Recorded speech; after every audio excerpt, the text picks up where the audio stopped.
सभी BA CMR second year के छात्रों सभी को गुड मॉर्निंग। अब देखिए कि हमने पढ़ा अध्यापक निर्मित परीक्षण, इसके बारे में हमने देखा पढ़ा। अब हम जो आज का प्रकरण हमारा है कि शिक्षक निर्मित परीक्षण का निर्माण हम किस प्रकार से कर सकते हैं, कि एक जो अध्यापक होता है वह किस प्रकार से अपने द्वारा एक टेस्ट का निर्माण कर सकता है। टेस्ट का निर्माण करते समय उसे किन किन बातों का ध्यान रखना चाहिए।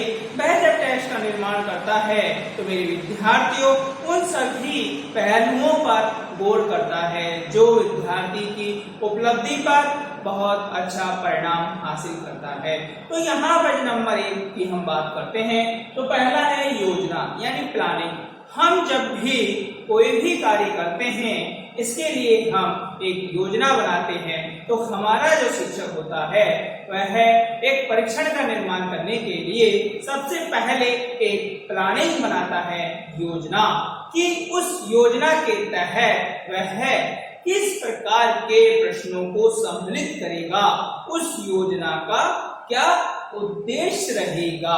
तो यहाँ पर सबसे पहले जो हम बना रहे हैं, हमें अपना लक्ष्य और अपना उद्देश्य हमें निर्धारित करना है।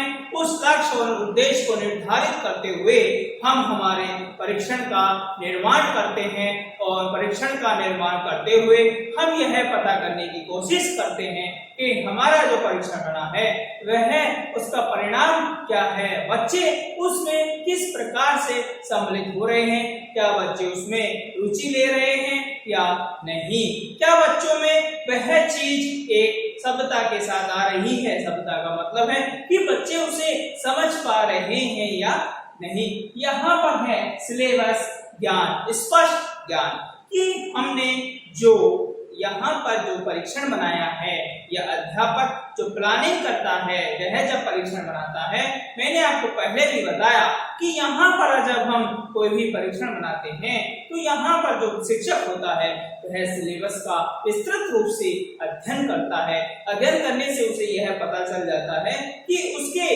पाठ्यक्रम में या उसके परीक्षण में किन विषयों को सम्मिलित किया जाए, किन प्रकरणों को, किन यूनिट, सब यूनिट, शीर्षक, उपशीर्षक, इन सब को सम्मिलित किया जाए और जिसका स्पष्ट रूप से ज्ञान हो सके, जो बच्चों को आसानी से समझ आ सके, जिसका एक उद्देश्य हो सके। क्योंकि हमने देखा कि हमारे परीक्षण का भी उद्देश्य होना चाहिए और जिन प्रश्नों को हम उसमें सम्मिलित कर रहे हैं, जिन गद्यांशों को, जिन पद्यांशों को हम अपने परीक्षण में सम्मिलित कर रहे हैं, उनका भी उद्देश्य होना चाहिए और उद्देश्य इतने स्पष्ट होने चाहिए। तो उस स्पष्ट होने के साथ साथ उनमें इस प्रकार से सरलीकरण होना चाहिए कि विद्यार्थी उसे आसानी से समझ सके।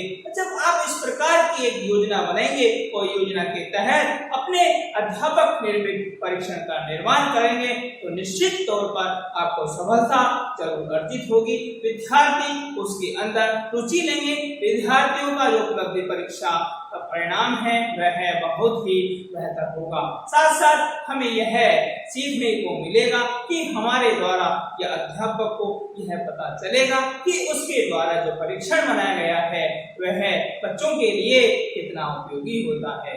इसके साथ साथ दूसरा है परीक्षण की तैयारी, कि हम जो टेस्ट बना रहे हैं उसके लिए हमें, मैंने आपको पहले भी बताया कि हमें पहले से ही प्रिपरेशन करनी चाहिए कि किस प्रकार से किन प्रश्नों को उसमें सम्मिलित किया जाएगा, कितना समय होगा जो बच्चों के लिए कक्षा कक्ष के अंदर बच्चे परीक्षण देंगे, मतलब अपना परीक्षण देंगे, उनका परीक्षण लिया जाएगा, उनका टेस्ट लिया जाएगा।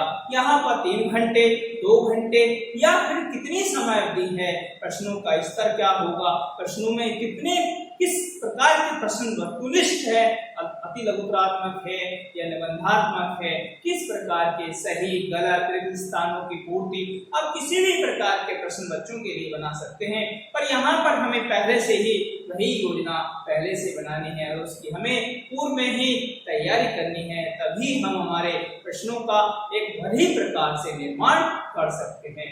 इसके बाद अगला आता है दोबारा प्रस्तुत करना, कि जो प्रश्न हमने बनाए हैं उन्हें हमें दोबारा बच्चों के सामने एक बार प्रेजेंट करना होता है। उससे क्या होता है कि जो चीज हमने बनाई है उससे हमें यह पता चल जाता है कि हमने कहीं ऐसे कोई चीज छूट तो नहीं गई है जिनको हम ऐड करना चाहते थे परंतु ऐड नहीं हुई। जब हम इस प्रकार की प्रक्रिया से गुजरते हैं तो हमारे द्वारा जो परीक्षण बनाया जाता है वह बहुत ही सफल होता है और उसके जो परिणाम होते हैं वह भी बहुत ही सफल होते हैं। अध्यापक निर्मित जो परीक्षण होता है मेरे विद्यार्थियों, वह विद्यार्थियों की रूपरेखा को बनाने का या उसकी रूपरेखा बताता है। विद्यार्थी के अंदर जो सकारात्मक व्यवहार है, सकारात्मक सोच है, विद्यार्थी की जो प्रतिक्रिया है, उन सब का परीक्षण हमारे शिक्षक के द्वारा उनके परीक्षण के माध्यम से किया जाता है।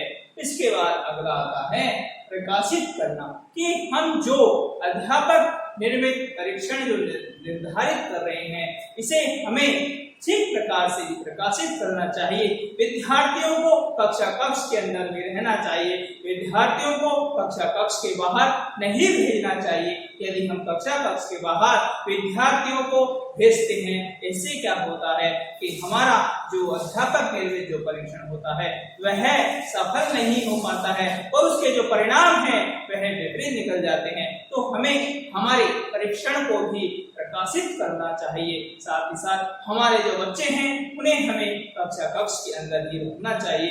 जब तक परीक्षण चल रहा है तब तक किसी भी विद्यार्थी को कक्षा कक्ष से बाहर नहीं भेजना चाहिए। इसके बाद आता है स्कोर।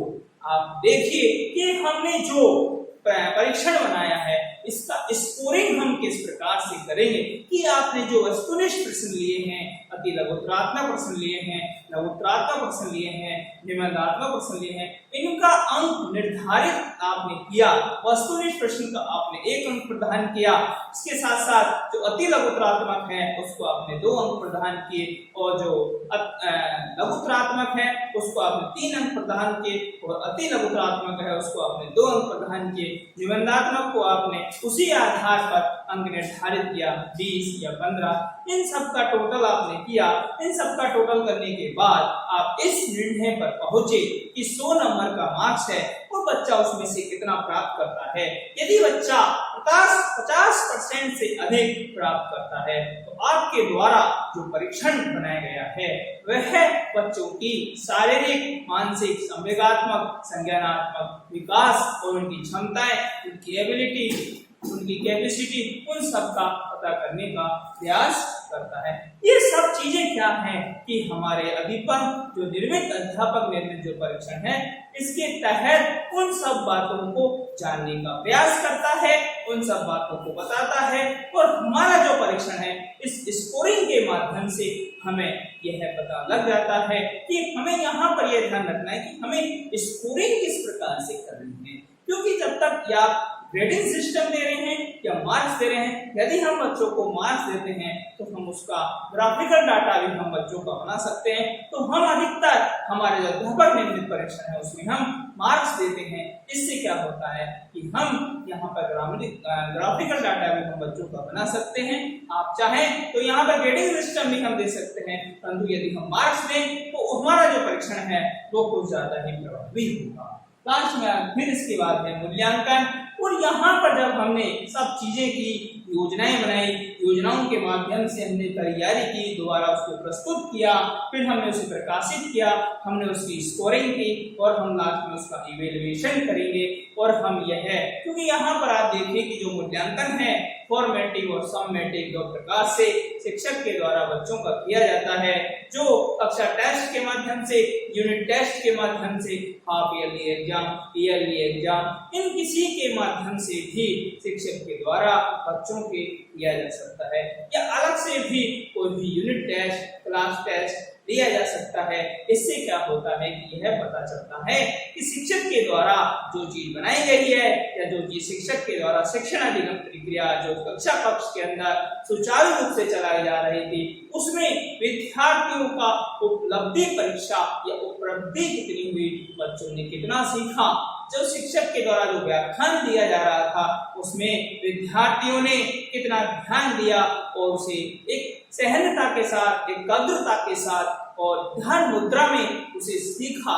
और बच्चों ने उसमें पढ़ने में कितनी रुचि ली, ये हमें मूल्यांकन के माध्यम से पता चलता है। अंत में हम यहाँ पर व्याख्या करते हैं कि जो चीज हमने बनाई उसका जनरलाइजेशन किया जाता है, उसकी सामान्यकरण करता है कि बच्चों को जो इसका जो बनाया गया है इसका क्या परिणाम रहा है, कितने बच्चों ने इस परीक्षण को अचीव किया है, कितने बच्चों ने इस परीक्षण को अचीव नहीं किया है। तो ये जो अध्यापक निर्मित परीक्षण है, इन सभी स्टेपों का ध्यान रखते हुए इसका निर्माण किया जाता है और उसके निर्माण के द्वारा ही हमें यह पता किया जाता है कि विद्यार्थी के अंदर उन सभी बातों को किस प्रकार से सम्मिलित किया जाए। बच्चे इस टेस्ट के माध्यम से बच्चे के व्यवहार का पता चलता है, साथ ही साथ बच्चे के जो अंदर छिपी हुई आंतरिक शक्तियां हैं उनको बाहर निकालने का कार्य भी एक अध्यापक के द्वारा ही किया जाता है, जो यह जानने का प्रयास करता है कि विद्यार्थी के अंदर कितनी एबिलिटी है, कितनी कैपेसिटी है, उन सब क्षमताओं और योग्यताओं, अभियोग्यताओं, अभिक्षमताओं और साथ साथ बच्चे का रुचि, व्यवहार, इनके माध्यम से वह अपने उपलब्धि का आकलन करवाता है और अपनी अचीवमेंट को दर्शाता है। जब इस प्रकार से हम हमारे अध्यापक निर्मित परीक्षण का निर्माण करते हैं तो निश्चित तौर पर इसे हमें सफलता मिलती है।